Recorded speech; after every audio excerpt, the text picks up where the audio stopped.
అందరికీ నమస్తే, welcome to mirror TV plus. This is Rekha. Right, రాష్ట్రంలో బీసీ కులగణనకు సంబంధించిన చర్చ నడుస్తా ఉన్నది.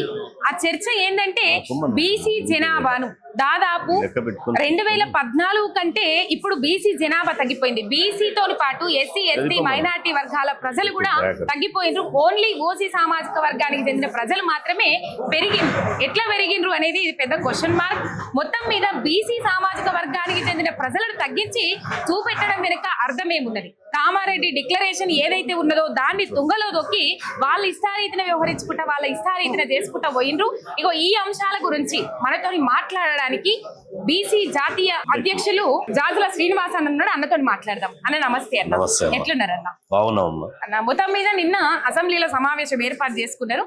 దీనికి ఒక చట్టబద్ధత తీసుకొస్తారేమని చెప్పేసి అందరు ఎదురు చూసి, కానీ ఆఖరికి ఆశలన్నీ నీళ్లు చల్లినట్టు అయిపోయినాయి. దాంతో బీసీ జనాభాను తక్కువ చేస్తూ పెట్టిర్రు. ఏ విధంగా చూస్తున్నారు మీరు? కాంగ్రెస్ పార్టీ ప్రతిపక్షంలో ఉన్నప్పుడు ఒక మాట, అధికారంలో ఉన్నప్పుడు ఒక మాట, ఆ మాటలు కూడా ఆచరణ లేనటువంటి, చిత్తశుద్ధి లేనటువంటి మాటలు చెప్పడం తప్ప కాంగ్రెస్ పార్టీ ఇంప్లిమెంటేషన్ లో ఎక్కడ లేదు. లేదనడానికి ఉదాహరణ ఏంటి? నిన్న జరిగినటువంటి అసెంబ్లీ సమావేశాలు.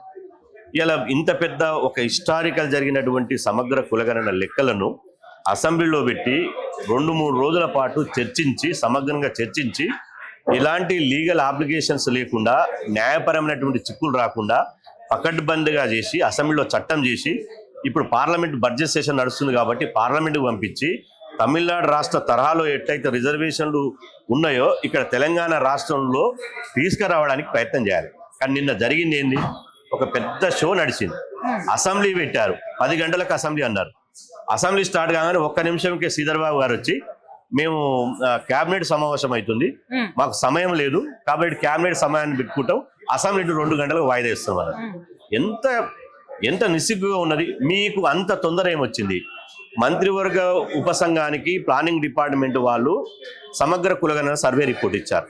ఆ సర్వే రిపోర్టు మీద ఎక్స్పర్ట్స్ తోటి, అదేవిధంగా బీసీలో ఉన్నటువంటి మేధావులతోటి చర్చించి సమగ్రంగా వాళ్ళ సలహాలు సూచనలు తీసుకొని, ఆ తర్వాత ఒక రోజంతా క్యాబినెట్ చర్చించి దాని మీద ఎలా ముందుకు పోదామని ఒక రూట్ మ్యాప్ తయారు చేసుకొని, పకడ్బందీగా లీగల్ ఒపీనియన్ తీసుకొని, పకడ్బందీగా అసెంబ్లీ చేసి మంచి అర్థవంతమైన చర్చ పెట్టి, ప్రతిపక్షాల సలహాలు, బీసీ సంఘాల సలహాలు తీసుకుని పకడ్బందీగా పంపిస్తే బాగుంటుంది.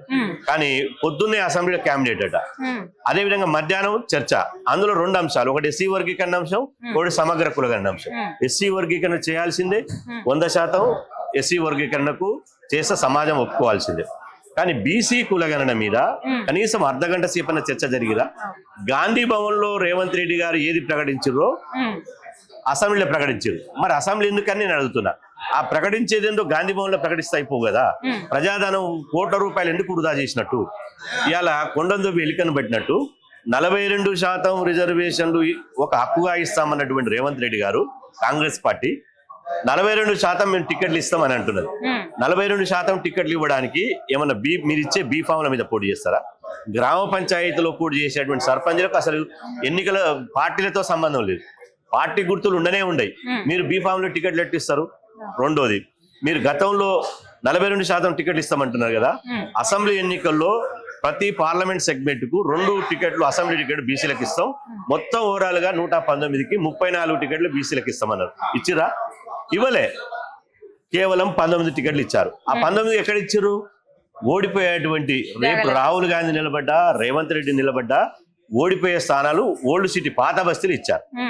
మిగతా మొత్తం గెలిచే స్థానాలు మాత్రం అగ్రకులాలు తీసుకుని, ఓడిపోయే స్థానాలు బీసీలకు ఇచ్చి మేము 19 ఇచ్చామని డోకా చేసి, ఆ తర్వాత 2024 తర్వాత మళ్ళీ వచ్చినటువంటి ఎంబటే 6 నెలల్లో వచ్చినటువంటి ఎంపీ ఎన్నికల్లో 17 పార్లమెంటు స్థానాలకు మేము 6 నుంచి 8 టికెట్లు ఎంపీలకు బీసీలకు ఇస్తామన్నారు.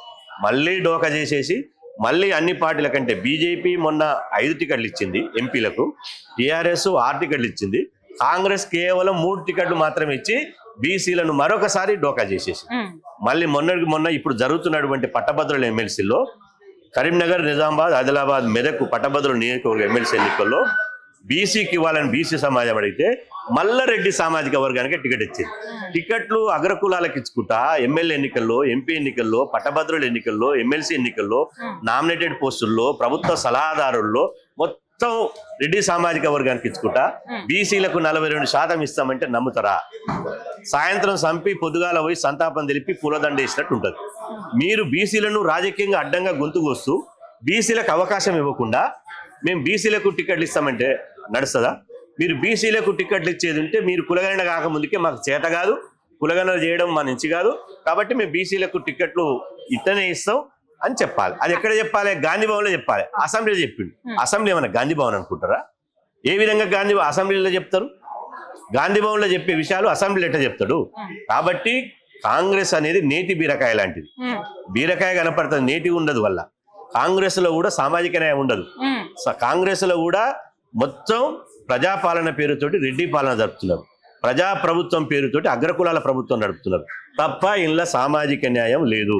ఇది పూర్తిగా డొల్లతనం. దేశవ్యాప్తంగా కులగణన జరగాలి అని చెప్పేసి రాహుల్ గాంధీ పార్లమెంట్ లో మాట్లాడారు. తెలంగాణలో కులగణన చేసి సక్సెస్ అయినాం, దేశవ్యాప్తంగా ఇట్లా అంటే కులగణన సక్సెస్ అయినాక మీరు ఎందుకు పోరాటం చేస్తున్నారు? ఇప్పుడు రాహుల్ గాంధీ గారికి థియరీ తప్ప ప్రాక్టికల్ లేదు. నేను ఓపెన్ గా చెప్తున్నా, రాహుల్ గాంధీ గారికి నిజంగా ప్రాక్టికల్ ఉంటే అగ్రకులాలకు టికెట్లు ఎట్టు వస్తాయి? కాంగ్రెస్ పార్టీ టికెట్లు ఇచ్చిందంటే ఢిల్లీకి వెళ్ళే కదా రిలీజ్ అయ్యేది. మరి ఎంతమంది బీసీలు, ఎంతమంది ఓసీలు, ఎంతమంది రెడ్లు అని చూసుకోడా? పట్టభద్ర ఎమ్మెల్సీ కులగణన చేస్తుంటే కూడా పట్టభద్ర ఎమ్మెల్సీకి ఒక రెడ్డి కెట్టిస్తాడు. గెలుపు గుర్రాలంటే రెడ్డిలేనా? మేము రాజకీయంగా ఇప్పటి వరకు రానటువంటి రెడ్లకు మేము వ్యతిరేకం కాదు. ఆ రెడ్ల పక్షాన మేము ఉంటాం. రాజకీయంగా నోచుకొని ఆర్థికంగా లేక రెక్కలు ముక్కలు చేసుకుని ఇవాళ బతికే అటువంటి రెడ్లకు, వెలమలకు, బ్రాహ్మణులకు, వైశ్యులకు 100% మేము సపోర్ట్ ఉంటాం. రాజకీయంగా అవకాశాలు పుచ్చుకొని బీసీ ఎస్సీ ఎస్టీలకు రావాల్సినటువంటి రెడ్డి ఆధిపత్యం, అగ్రకుల ఆధిపత్యం చేసిన వాళ్ళు మాత్రమే మేము అడుగుతున్నాం. మరి రాహుల్ గాంధీ గారు కళ్ళకు గంతలు కట్టుకున్నాడా? కులగణన జరుగుతుంటే, ఇంత అన్యాయం జరుగుతుంటే బీసీలు ఎంత శాతం వచ్చిరు, కులగణన రిజల్ట్ ఎట్ట చేసిరని ముఖ్యమంత్రిని పిలిపించి అడగడా? ఇదంతా రాహుల్ గాంధీ గారి కన్సర్న్ లేకుండానే అవుతుందా? నేను అంటున్నా, మీకు కాంగ్రెస్ ప్రభుత్వానికి అధికారంకి ఇస్తే 4 కోట్ల మందిని కులగణన చేయలేనటువంటి మీరు రేపు 2028లో అధికారంలోకి వస్తే 142 కోట్ల మందిని కులగణన చేయగలుగుతారా? ఆ కెపాసిటీ ఉందా మీకు? ఆ కెపాసిటీ లేదు. మీకు లేదనడానికి తెలంగాణ ఉదాహరణ. బీసీ జనాభా ఏమో 22 లక్షలు తగ్గుతుంది పెరగాల్సినటువంటి జనాభా, అగ్రకులాల జనాభా ఏమో 16 లక్షలు పెరుగుతుందా? 5వ తరగతి పిల్లగాడిని అడిగినా, లెక్కలు చేసుకున్నటువంటి పిల్లగాడిని అడిగినా వీళ్ళ ప్రభుత్వ గణాంకాలు చూస్తే తీసి చెత్తబుట్టలు వేస్తాడు.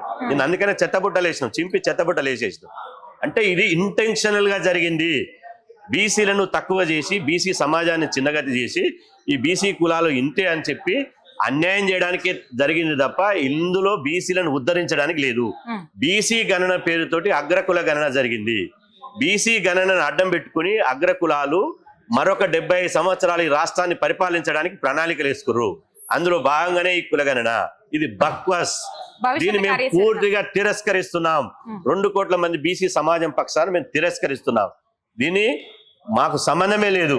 మా రాజ్యం వస్తేనే మాకు న్యాయం జరుగుతుంది. మా రాజ్యం వచ్చే వరకు మీ సంగతి, మీ అగ్రకులాల ప్రభుత్వ సంగతి, మీ సంగతి తెలుస్తాం.